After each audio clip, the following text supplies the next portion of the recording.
lesson is for Thursday, January 19th, 2012. Today we're going to be going over a presentation on the wave speed equation. I'll be going through how to use the equation, what the different variables stand for.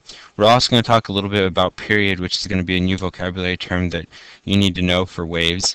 We're going to conclude today's class time by going and beginning an assignment, a worksheet assignment on wave speed, and you're going to be required to turn that in tomorrow. So make sure that you check this stuff on the weekly agenda. We're going to go ahead and start here with this wave presentation. Okay, so again, we are going to be talking about wave velocity today, and this is coming from your teacher. And we're going to begin by going ahead and taking a look at this equation. It's just V equals F times lambda.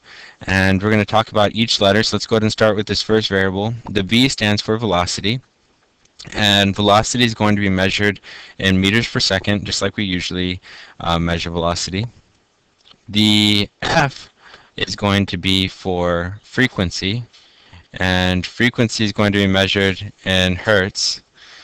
The last thing on here is lambda, and lambda is going to be measuring wavelength, and that's going to be measured in meters, which you're used to seeing. Okay, so the final equation that we're going to go over, again, this is velocity equals frequency times wavelength. The final equation we're going to go over today for you to be able to do your assignment is dealing with period and frequency. I know that we discussed period yesterday, and we said that the period of a wave was the time it took for one wave cycle to pass. Frequency is going to be a new term that we're going to go over today, and frequency is the number of waves that go by per second. So it's kind of a conversion that you make, and the reason we make this conversion is because we actually use frequency in that wave speed equation to get the speed of the wave. We're going to start here with the capital T here in this equation, and again that capital T stands for period. And the period, again, is the time it takes the wave to complete one cycle, and we measure it in seconds.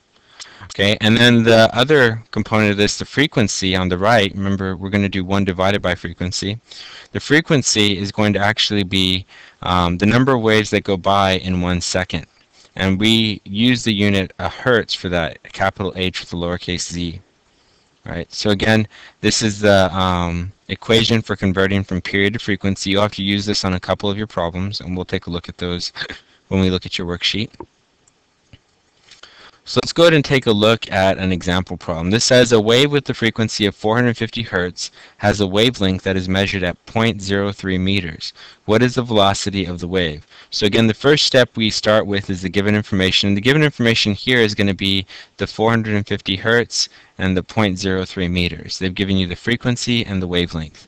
So let's go ahead and take a look at where that would go.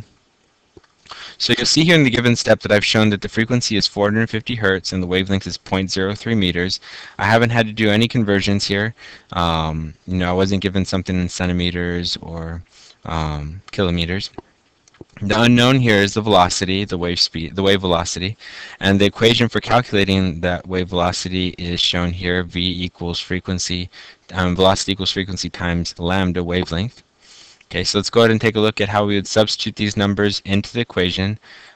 You'd put the 450 hertz in for the frequency and the 0.03 meters in for that lambda. And when you plug that into your calculator, it's just going to be a multiplication step. You're going to end up with 13.5 meters per second.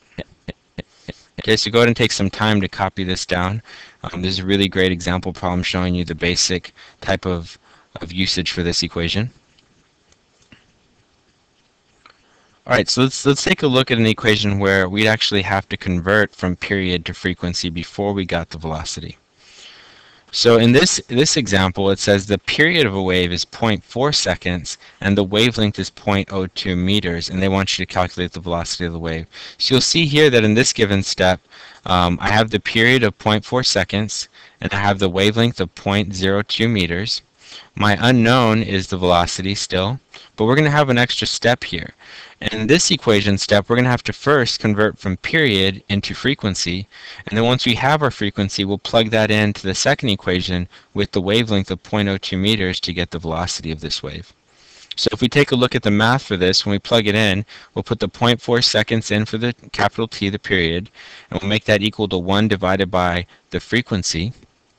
We can solve this using algebra, and we'll get the answer of 2.5 hertz for the frequency.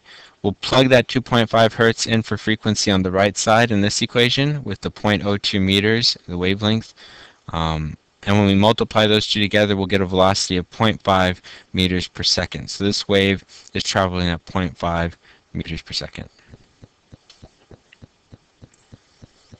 Okay, so again, a little time to write all this down.